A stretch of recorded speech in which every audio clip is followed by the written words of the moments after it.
Kim Jong-un's top aide, Kim Yong-chol, is expected to brief the North Korean leader on his recent trip to the U.S. and his meeting with President Donald Trump at the White House.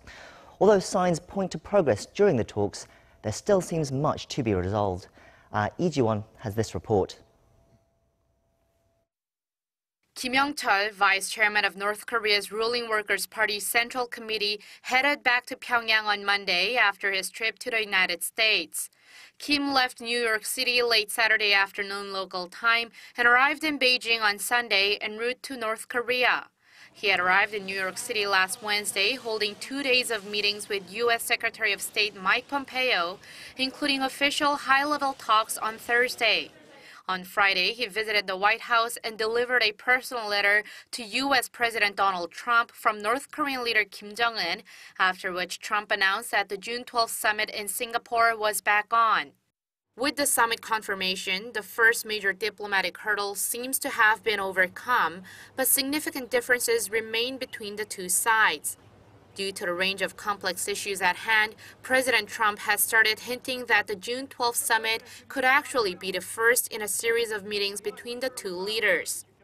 We're not going to go in and sign something on June 12th. We never were. We're going to start a process. We can go fast, we can go slowly.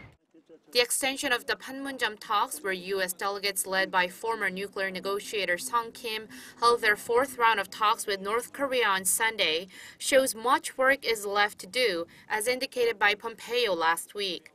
Some experts say the difficulty lies in bridging the gap between what Kim and Trump can offer each other in the initial phase of negotiations.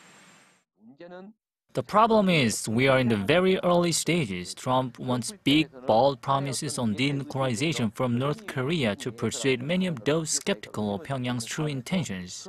That could include a front-loaded agreement where the North gives up its nuclear weapons first.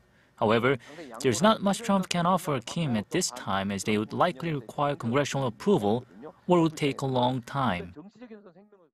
The expert says bringing an official end to the decades-long Korean War and taking North Korea off the state sponsor of terrorism list could be a couple of things Trump could offer. But as for economic support, the lifting of U.S. sanctions would almost certainly have to wait. Watchers say that might be why President Trump seemed to deflect much of the financial responsibility to the North's three closest neighbors, South Korea, Japan, and China, when he spoke to reporters after his meeting with Kim Yong-chol. Arirang News.